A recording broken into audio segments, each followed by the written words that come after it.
We're about to enter the world of the dragon.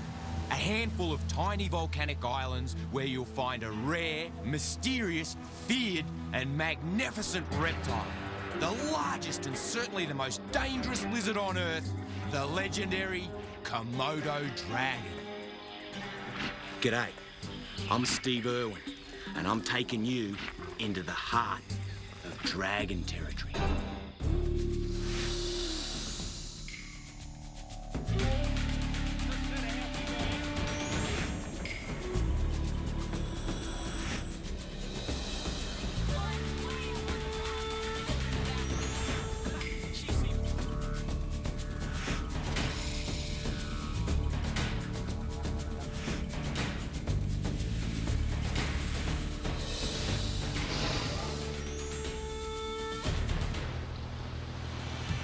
We're traveling on an island trading boat through a remote part of the Indonesian archipelago to the last surviving stronghold of the world's biggest lizard. Check this place out, unbelievable. This is the home of the dragon. We're north of Australia and west of Papua New Guinea, traveling around a few tiny scraps of land that make up Komodo National Park. Only one of these islands is big enough to appear on a map of the world. Indonesia lies on an explosive mix of tectonic plates. We're surrounded by volcanoes, more than any other country in the world. And this is one of the most active regions in all of Indonesia. There's no foreseeable threat of an eruption, but behind the breathtaking beauty is the constant eerie threat. Komodos are only found on a handful of islands. This is remote, it's really remote, hence the wild boat trip. There's nothing like a slow boat to Komodo for enjoying the view. But being practical, there's no other way to move from island to island. As we approach the shore, we wonder how long it will be before we catch our first sight of these legendary animals. And right from the start, they don't disappoint us.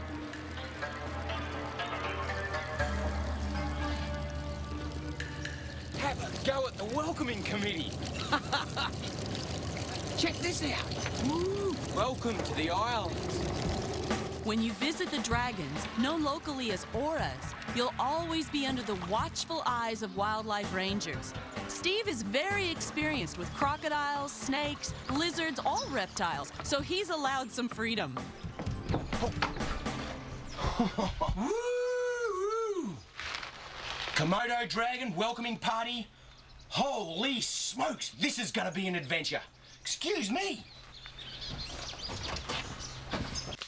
I've been allowed to get right in close to the lizard, but they are dangerous. In a food response, they could kill, and that's why it's important for visitors to travel with rangers. The locals call this The boot straight through the Gore-Tex, into the sock. Look at that. He's sitting there, eh? He's like in sensory overload. Holy smokes. Whew. Danger, danger, danger. Unbelievable. I'm just gonna ease myself out of this tree.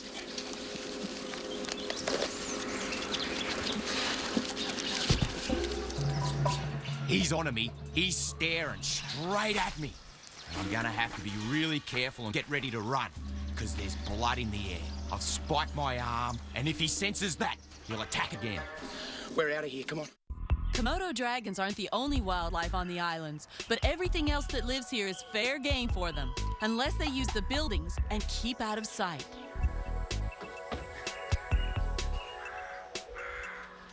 Look at this. Little tokay gecko. Look at the colours.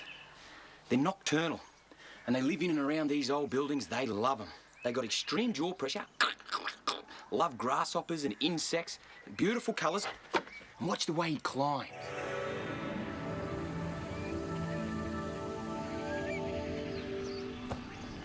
Sunrise in the islands is always a classic time. All of the nocturnal animals, the deer and the buffalo, they start to seek refuge. They don't want to be out and about and in an area where they could get ambushed by a Komodo. But the Komodos, a bit like me, still a bit sleepy, they're waking up, they'll be just starting to emerge from their holes.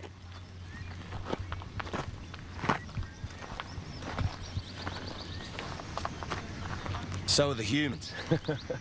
All the boys on the boat, they're starting to get up, starting to emerge from their holes in the boat. Selamat pagi.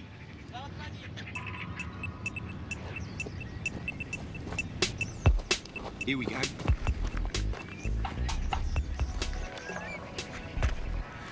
Dragon poo. Now, like all goannas, or most large goannas, large monitors, their poo is very significant. Not only is it significant to me, the researcher, but it's also significant to other dragons. This poo will tell another dragon exactly what's going on. Perfect. Absolutely perfect. That's another dragon's claw, and I can tell by this, well, the dragon that this big one ate was probably around about 4 feet, 3.5 to 4 feet, and I can tell that by the size of this claw.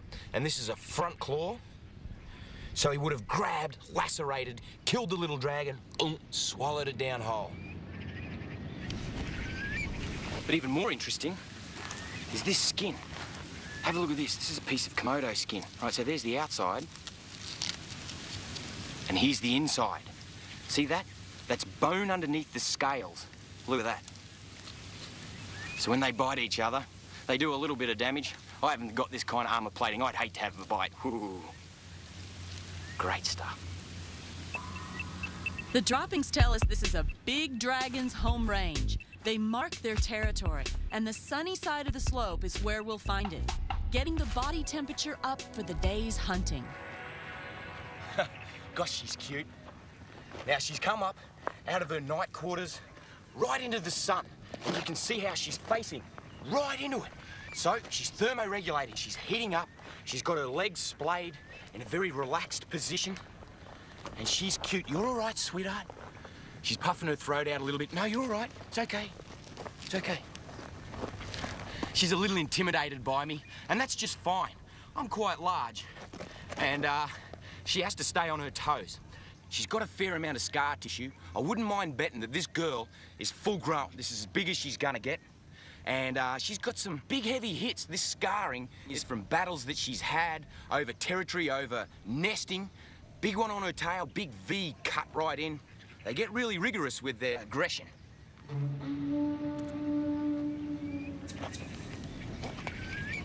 Steve spots another one, big male this time, and these lizards are extremely intelligent, one of the smartest reptiles on the planet. Have a look at the size of this. He's a beauty. There's a good boy. He's got some really heavy-duty scars on his back from territorial disputes with other Komodos. They bite each other on the tail and the back. Have a look at those feet. Bigger than my hands. What a reptile! Yes, this is one of the ruling reptiles. You can see why they're immense. Absolutely immense. I just take my time, nice and steady. Nice and steady. I tell you what, this is really intimidating. I'm just watching his back feet. At the moment, he's quite relaxed. Komodos, like all goannas, they're ambush predators. And within their own body length, they're faster than I could ever move. He'd have teeth like a tiger shark. The Komodo dragons are from the same family as the Australian goannas and other monitor lizards, or varanids. Don't let that lumbering dinosaur walk fool you. These guys can switch on a real sprint and hit almost 12 miles an hour when they hunt their prey. Komodos can be creatures of habit. Regular pathways become well-worn tracks, and that flicking tongue is tasting the air for any sign that potential prey has passed by recently.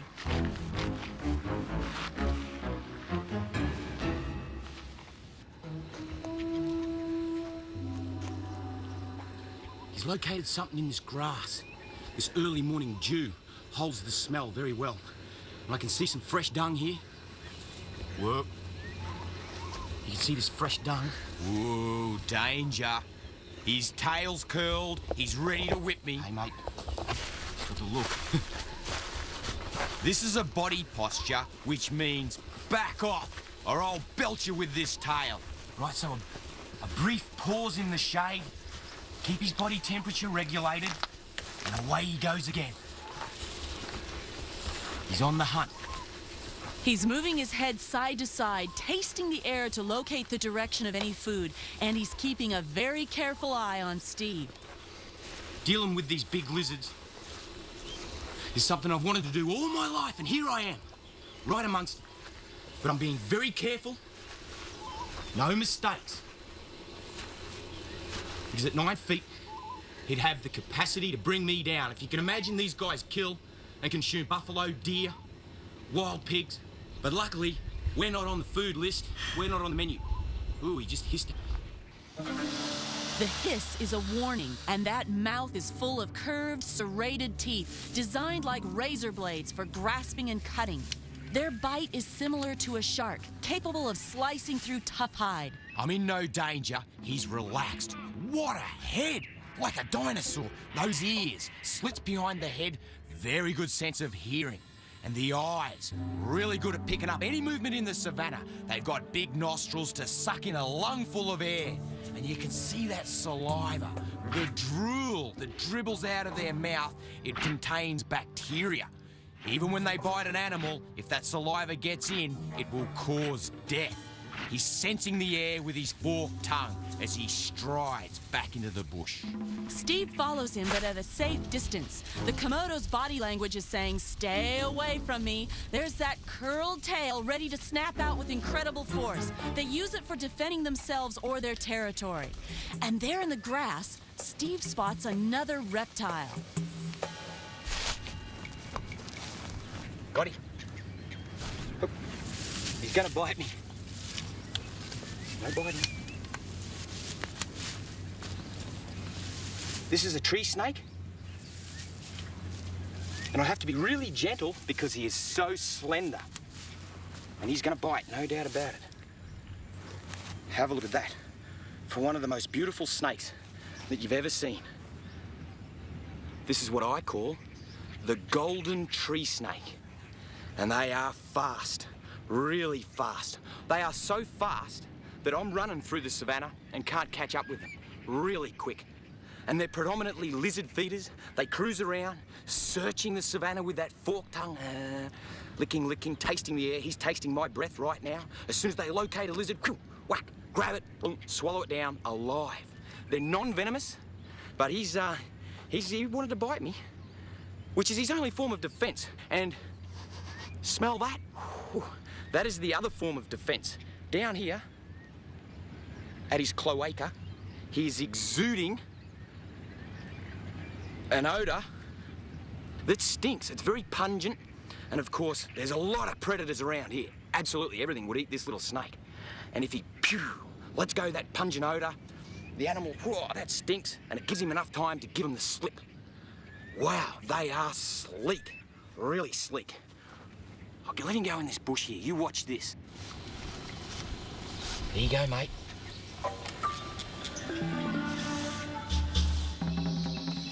These creek beds provide an excellent shelter, nice cool retreat for the dragons and of course all species. And this is a wild place, really wild. Komodos are ambush predators. If they were up against these rocks, tucked in there, in ambush mode, you'd never know it. So I'm keeping my wits about me, just like the rest of the wildlife around here. There's a whole troop of monkeys going through the leaf litter, picking up the berries and the figs, getting a feed, prime dragon food.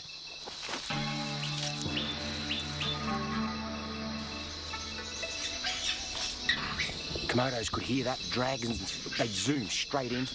And while they're having a bit of play, a bit of fight, wait for their moment. Hit. The monkey troop is well organized. Those warning sounds are an escape plan, and the dragon misses out. Steve's heard a dragon moving through the undergrowth near a stagnant water hole. And there he is, tasting the water with his tongue before lowering his head to slurp it down. They can go for long periods of time without water. But when water's available, they'll drink long and often, especially after dinner. He fills his mouth and slurps it down.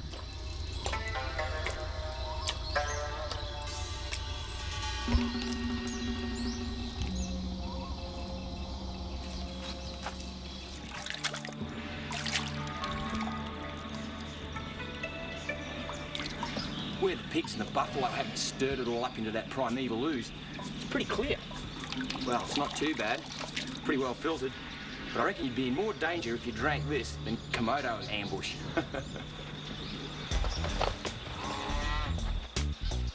They're a big animal, aren't they? The Komodo dragons will sit in the water, wait for a buffalo, then strike, hit it in the legs. They won't kill it outright, but the buffalo will slowly die from bacteria. And then they'll carcass feed, up to 35 on one carcass. Freeze. Have a look at this. This is a Russell's viper. Listen to him, he's a little bit grumpy. Oh, he's grumpy too. He's really grumpy.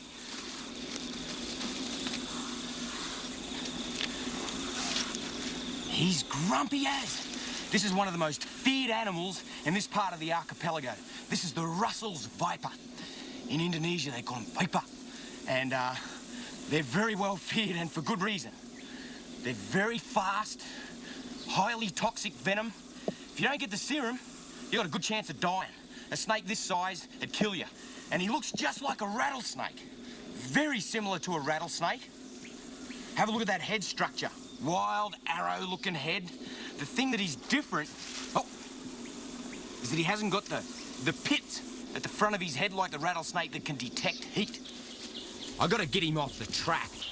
These animals have killed more people in Indonesia than any other species. And they're aggressive. Once I get him off the track, he strikes. Naughty little snake. It's good to get him off the track because they got a bad habit of getting squashed by big mammals like the buffalo and the deer. The Komodo, of course, they'd eat him down real quick. How's this? This is a nest site. So this is where the females come. After they've been mated with, eggs develop in their belly, they start to get distended, and then they come up here. There's a patch in the gallery forest that allows complete sun to come down, and you can see all the tracks. It's just a whole maze of tracks. Just got to keep an eye out for big males that might be in ambush. And this is where they come. This is where they come to lay their eggs. They go right down into these holes where the soil is moist and the temperature is around about 30 degrees Celsius. They'll lay their eggs. We think that they lay their eggs at night. I've found through all of my years of research that most goannas, most monitors, baronids, like the dragon, will deposit their eggs at night.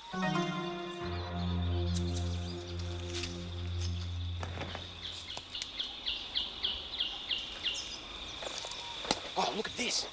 Check this out. Yep, unreal. Here's a girl scratching out a nest. She's got a belly full. She's gonna lay.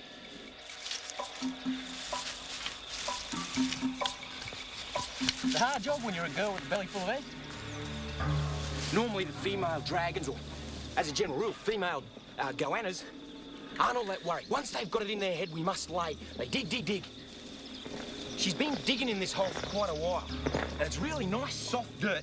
And when a female's gonna lay her eggs, they get quite intent on what they're doing. She'll deposit her eggs at the end of her nest chamber, then pack dirt back over them. Her maternal instincts are strong. She's proud to be a mom. Have a look at this one looking on. That dead set looks like another female. Have a look at the belly on it. The females get really distended in the tummy with eggs. And this one, which I've nicknamed Nicole, checks her out. She doesn't want some other girl coming in and nesting where she wants to nest. And as it licks my foot, I hold my ground. I hope, just hope, that it doesn't bite. No, she's more interested in going and finding a nest site. Now, these girls will actually get a little possessive over their nest site once they've deposited. Usually around about 7 or 9 months incubation period, and once the eggs have hatched, the babies have to emerge, get up out of this soil on their own, avoid predators, and then they go straight up a tree. The little ones are arboreal. They can climb, no worries at all. When they're big adults, they're too clumsy and they'd surely fall down. Of course, in these trees, there's a whole series of insects, geckos, skinks, birds' eggs. Just about everything that you'd want to eat when you're a baby goanna is right here, and they grow really quickly. These blokes are almost 2.5 feet in length and quite solid. And they're very calm, very quiet in the tree, no problem at all. They've got to go into the trees, otherwise the big Komodos are going to eat them. Even the teenage Komodos will eat these little ones. They're highly cannibalistic. 1 out of every 5 meals eaten by a big Komodo is a smaller Komodo. Without this population control, there wouldn't be enough food to go around. Ah, I see what's going on. Big Komodo cruising around in the savannah. That's why they're sitting up here so quiet. I don't say I blame him. He's a big lizard. He's 7.5 feet in length, maybe more, and he's in feed mode. He's looking, he's scanning the savannah for a feed. Yeah, good choice, really good choice. Sun's starting to go down. This is the perfect time of the day to see wildlife. It's starting to cool off. Now that the sun's down, let's see what the Komodos are up to after dark. Those nice rocky outcrops. There's geckos and skinks running around everywhere. Holy smokes! Have a look at this. You're a big girl by the look of it. Sitting up there, nice and high up here, having a sleep. It's a really warm night. There's no need for her to go into a burrow. She's just going to sit out on top of this ledge.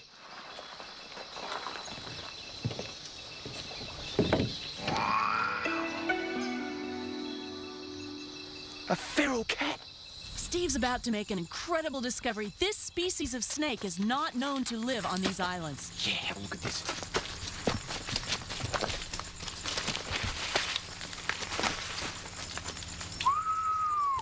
It's a Timor python. It is too. Wow. Check this out.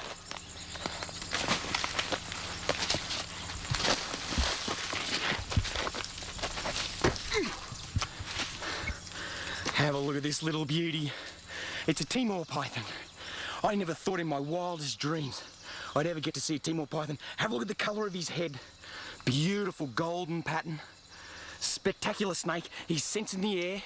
Forked tongue, just like the Komodo dragon. Aren't they glorious? Have a look on his bottom jaw. Just along there. He's got pits. They're heat-sensing pits. Wants to go back up his tree. Now, being a python, he's completely harmless. But I've got to be careful because I've never been here before and I'm not all that sure about the local fauna, particularly the reptiles. Have a look at him. What a glorious snake. Check this out. He's got a stubby tail. At some stage, something's bitten, perhaps eaten his tail. Komodo dragon, more than likely. But they're nocturnal. They eat, sleep and hunt at night. There you go, mate. Back in your tree. Up he goes. Daylight, and the locals have tipped us off about a big dragon that's taken to the water, probably swimming to a nearby island where there's good hunting. Got a couple of leaks, but as long as I work a bit quicker than they do, I should stay afloat. Steve's keeping a close watch for wildlife, especially dragons, who can be powerful swimmers. There'll be the usual marine predators here like sharks, but these days only one big reptile. They used to have crocodiles here, but they've since become extinct, so it looks like the dragon has taken up the niche as the #1 scavenger, predator, hard-hitting reptile. I hope I spot the dragon soon. This isn't exactly the most seaworthy outrigger that I've ever been in. I just got to keep bailing. There he is! It's a big bloke, and he's steaming across the water. It's unlikely that he's hunting. The dragon is a terrestrial animal, and the only time he'd slip into the sea would be to escape a predator or get somewhere else. Look at him power through the water like a crocodile. How's the strength? He's steaming across the channel. Strong, the power, just like a crocodile. Got his legs tucked in. He's steaming through the water. I'm flat out keeping up, and he's too big to be worried by predators, so the reason he's in the water is to go from one island to another. He's probably sniffed out some food. They're known to swim more than half a mile through strong currents to reach a herd of goats grazing on a nearby island. They'll stay until they've eaten the goats, however long it takes, and then swim back again. They'll only make a swim like this if the food supply is short on their own island, and if the wind's blowing in the right direction to bring the scent across. And this is a huge dragon. Probably the biggest one we've seen. So close to 10 foot it's not funny. Almost as big as they get.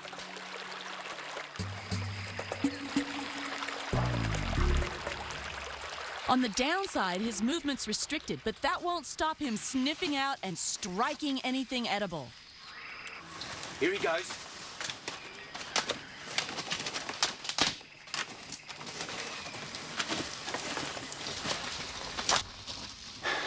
How's this? I hope you can't smell this. Makes me nervous. He turns straight at me. He can sense the blood. He goes into feed mode and he readies for a strike. Straight at me. When this guy is on, they're right on. I guess you got to look at me. Thought, yeah, this must be edible.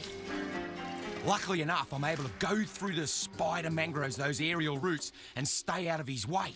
He's in hunt mode. Look at that forked tongue going. Talk about location, they can locate anything. And once they go into this mode, anything moves, bang, it's sensory overload. They hit it. A little bit of bark falls off the tree, whack, straight at it. Phenomenal, the keenest sense of sight. Phenomenally keen. Real good eye for movement. Scanning, because I tell you what, see how nice and pink my toes are? He spots them and lines up for a strike. He has another go at me. Look at this. He wants me. I'm going higher. I just don't feel safe. Look at him. He's right at me. He's starting to lose interest and move off. It's starting to get safer. He's heading out of the mangroves and into the scrub. Time for me to move up, but I'm going to give myself a lot of distance. He's in food mode and I won't want to get too close because it's easy to see that he is on. Look at the power in those legs. Talk about a living dinosaur strutting his stuff. They exude a sense of power and prehistory. Look at that forked tongue. Magnificent animal. He's starting to get out of hunting mode and into an inquisitive mode as he goes from side to side, picking up the scent of something. And now he's starting to jog. He's heading out into the savannah in a jog. Where is he going? What's he doing? Let's follow him and see what he's up to. Woo. Dragons can run over 12 miles an hour. This one's running, I don't know, 4 or 5. This is only a trot. They go faster. Here he's picking up speed. I don't know where they're going. Woo! They're chasing something. Slowing down. This is a trot. Whoa! Slowing down. Here he goes. Into the shade. Notice the way, as he struts, his head goes side to side and his forked tongue goes out. It's like my ears. As I'm listening, if I hear something, I can tilt to one side and detect where it is. They are a highly sophisticated animal. Their senses are very well honed. And it's important that I follow him from the water to his destination to get a better understanding of those instincts. They are one complex animal. As well as the obvious use for walking and running, the feet and claws are designed for other purposes. They can be powerful weapons for defense or tearing at prey, efficient digging tools for unearthing eggs or building nests, and in males, as hands for gripping their partner during mating. Just look for a nice, comfortable spot. He's scavenging amongst the debris left on the high tide. He grabs a bit, yuck, spits it back out. It's not edible. Whoa, he's starting to curl his tail up. He doesn't like my presence. I guess I was in his way. Tail whips are just a warning, but a good solid one at that. Oh, she's starting to sting a bit. Actually, have a look at this. See a bit of a bruise there? What happened was, kind of the tail hit me across there, and that was like, whoosh, whoosh, the last part of the tail connecting. Hey, Quick, get a good shot of it, because this is like the best souvenir I could ever get. What an impressive animal. You've just gotta love and respect them.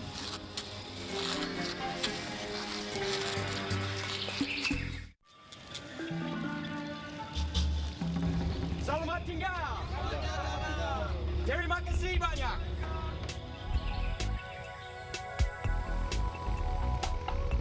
It's time to leave the park rangers behind and look for more Komodo dragons all around the shores of these volcanic islands. The coast is so rugged that a boat's the only way to do it. Check this out. Really, really active.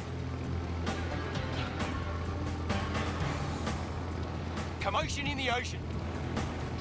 The continuous seismic activity of the Earth's crust in eastern Indonesia produces unexpected currents and disturbances in the ocean. And the volcanic origins of the islands has created a landscape of scenic grandeur and rare beauty. What a beautiful morning. We're in some pretty deep water, and I'm up here on deck with me mates. There's about 60 species of birds in the islands. This one's a heron, hunting on the tidal flats. Even got an early morning fisherman.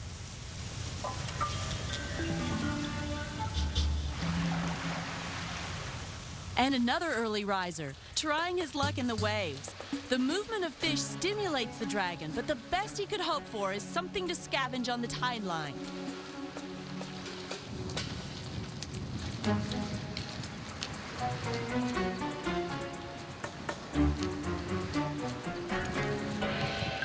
Have a look at this big bloke. He's beachcombing. I think he likes to look at my feet. You can see all bits and pieces get washed up here. Sorry, mate. Like old baskets, bits of plastic bottles and stuff, absolutely everywhere. Cans of bintang.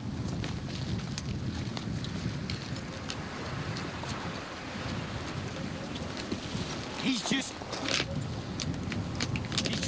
hung all through it. Woohoo! Scavenging along the beachfront is very common. Not only will they pick up any old carcasses and flotsam and jetsam, but they'll scan for any fresh signs of turtles, turtle eggs, any seabirds. Of course, birds always get washed up, and they're on the hunt, scavenging the whole time. Look at his forked tongue, working the ground. Beachcombing is usually pretty slim pickings, and the most productive areas for the Komodos is back inland on the game trails.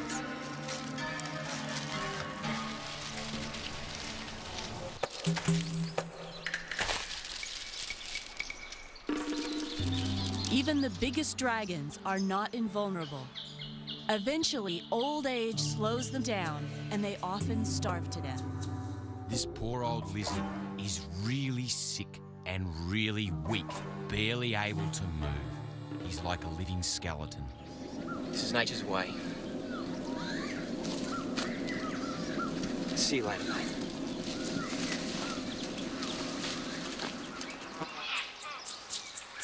There are 15 species of snake on the islands. Around half of them are venomous, and 3 are dangerous enough to kill humans.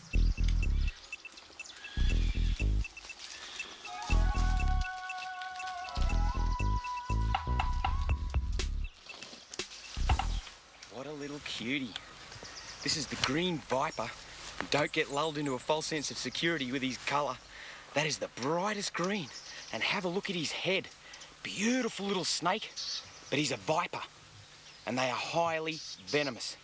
Not as venomous as the other viper out here on the islands, the Russell's viper, but this bloke would actually...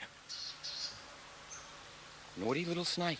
This bloke would actually contain enough venom to knock me over. No problem at all. Now, they're really fast strikers. You can see that S position that he's in there. He's going to bite me. No biting. I should have picked a bigger stick. Whoa, whoa, whoa, whoa. Okay.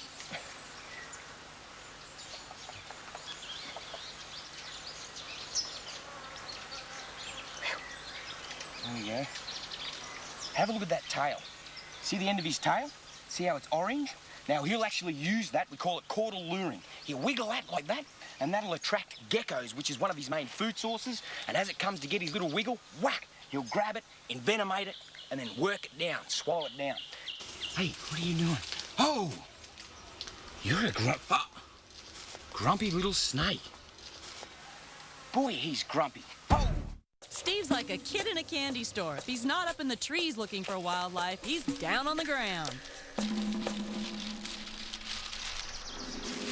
This is the gosong, the local name of the megapode bird. Have a look at the size of this mound, and there's komodos all around.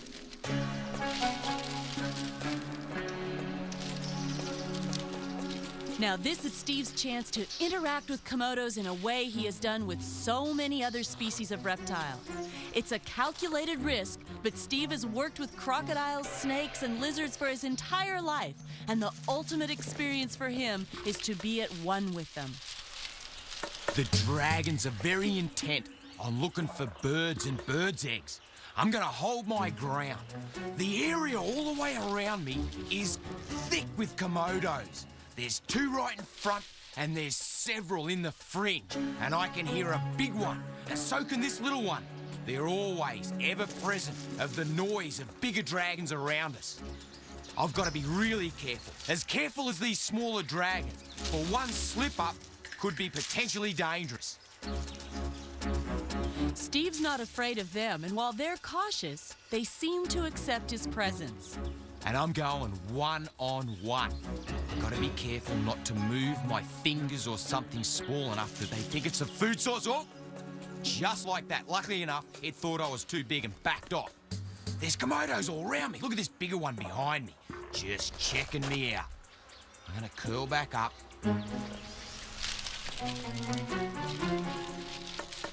Even though she's got a mouthful of egg, she still comes back out. I'm surrounded by komodos. There's at least a dozen, and I keep throwing dirt and sticks, which plays on their movement receptors and gives them something else to think about rather than me. The smell of food is driving them a little crazy. Luckily enough, there's no big steamer lizards that would see me as a food source. But I'm gonna hold my ground. Ooh, here she comes. Oh, tongue flick right on the face. Luckily enough, it's more interested in going back into the eggs.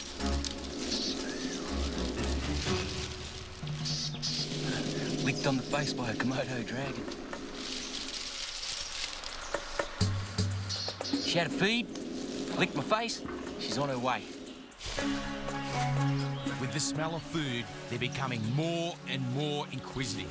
It's important that I hold my ground and don't lose my concentration, because they are really inquisitive. Notice how it pulled away when I moved my foot towards it. There's Komodos everywhere. Ooh, this one's a little bigger. I'm starting to get a bit nervy. Nope, I'm not edible.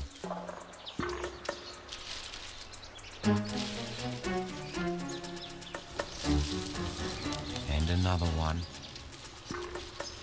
They're coming right at me, one at a time. Just move towards it. Come on. No, it's starting to back off. This is okay. It's moving off. Whoop, whoop, whoop. Whew. It thinks I'm unedible too. Have a look at this. There's Komodos everywhere. Ooh, these two, they're arching their neck. They're puffing out their throats. Look how stiff they're going. It's on. It's gonna happen. Here we go. The aggressor takes a position. Got a fight on our hands. Whoa. They get really, really aggressive. And they face up to each other. They can inflict a powerful blow and one may die. They wrestle. As long as they don't fight, they won't kill each other. It's like a big standoff. No matter how calm they seem, the Komodo dragon can explode into action in an instant. There's really nothing else like them anywhere on Earth. Salamat tinggal. Well, what an epic, total epic Komodo dragons. Woohoo!